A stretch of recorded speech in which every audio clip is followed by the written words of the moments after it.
यह दिव्य कथा श्रीमद् भागवत महापुराण की कथा है।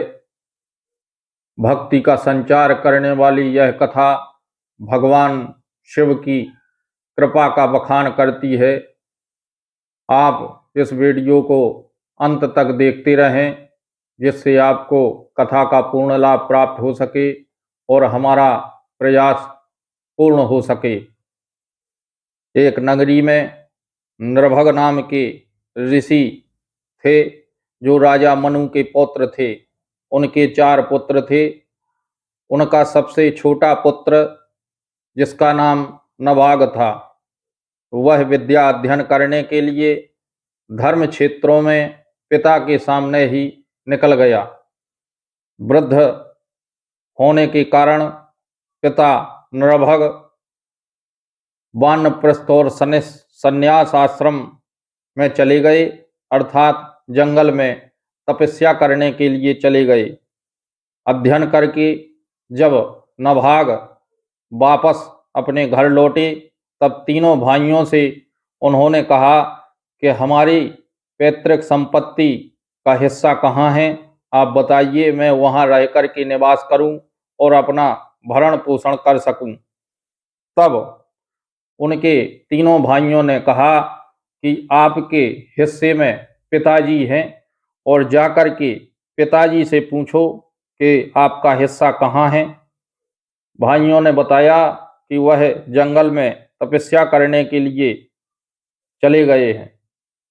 भाइयों की इस प्रकार की बात सुनकर के नभाग बहुत ही प्रसन्न हुए और पिता के दर्शन की अभिलाषा से वह जंगल चले गए और ढूंढ करके पिताजी को प्रणाम किया और कहा कि पिताजी, मुझे हिस्से में क्या मिला है, मैं किस प्रकार से अपना भरण पोषण करूं। तब नृभग ने अपने पुत्र से कहा कि बेटा, यहाँ से कुछ दूर ब्राह्मण मोक्ष के लिए एक यज्ञ कर रहे हैं, परंतु उनके जो श्लोक हैं, सूक्तियां हैं, वह अशुद्ध होने के कारण उनको यज्ञ का फल नहीं मिल पा रहा है और यज्ञ सफल नहीं हो रही है।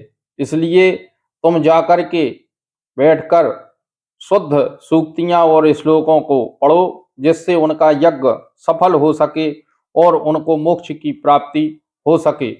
और बचा हुआ सामान यज्ञ का तुम ले लेना, जिससे तुम्हारा भरण पोषण होगा।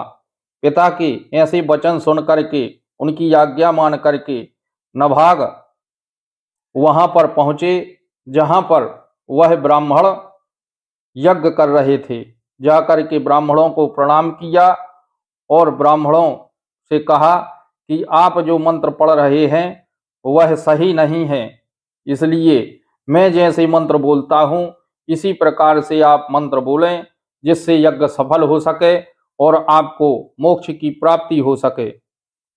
ब्राह्मणों ने ऐसा ही किया और यज्ञ सफल हो गया।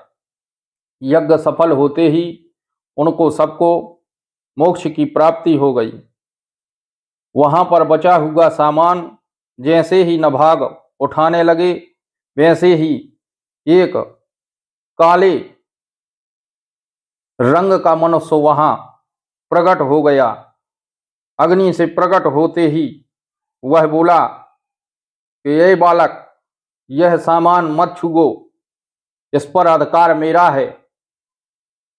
हाथ जोड़ करके नभाग ने कहा, आप कौन हैं?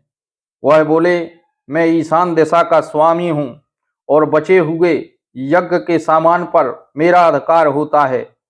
तब नभाग ने कहा कि यह तो ब्राह्मण मुझे दे गए हैं। तो वह व्यक्ति बोला, ठीक है, तुम अपने पिता से पूछ लो, तब तक मैं यहीं हूं। नभाग जाकर के अपने पिता के यहाँ गए और पूरी घटना को उन्होंने बताया। उनके पिता पूरा रहस्य समझ गए और प्रसन्न होकर दौड़ते हुए और वहां पर आ गए जहां ईशान दिशा के स्वामी बैठे हुए थे। पिता नभग ने दंडवत प्रणाम किया और बोले, प्रभु, आप महाकाल हैं, कालों के काल हैं, आपको मेरा बार बार नमस्कार है। तब भगवान शंकर प्रसन्न हो गए और उन्होंने कहा कि यज्ञ से बचे हुए सामान पर मेरा अधिकार होता है और मैं तुमसे प्रसन्न हूँ, इसलिए यह अमूल्य संपदा मैं तुम लोगों को प्रदान करता हूँ। इस प्रकार से भगवान शिव की कृपा पात्र बन करके नभाग को उनका हिस्सा मिला और पिता भगवान की कृपा से शिव धाम को प्राप्त हो गए, अर्थात शिव धाम की प्राप्ति हुई और भगवान शिव में ही समा गए। तो इस प्रकार से ज्ञानवर्धक जानकारी के लिए आप द शक्ति चैनल से जुड़े रहें एवं कमेंट में हर हर महादेव लिखना ना भूलें। यदि कथाएं आपको अच्छी लग रही हैं तो इस चैनल को सब्सक्राइब करें, जिससे आगे की कथाओं का लाभ आपको प्राप्त हो सके। हर हर महादेव।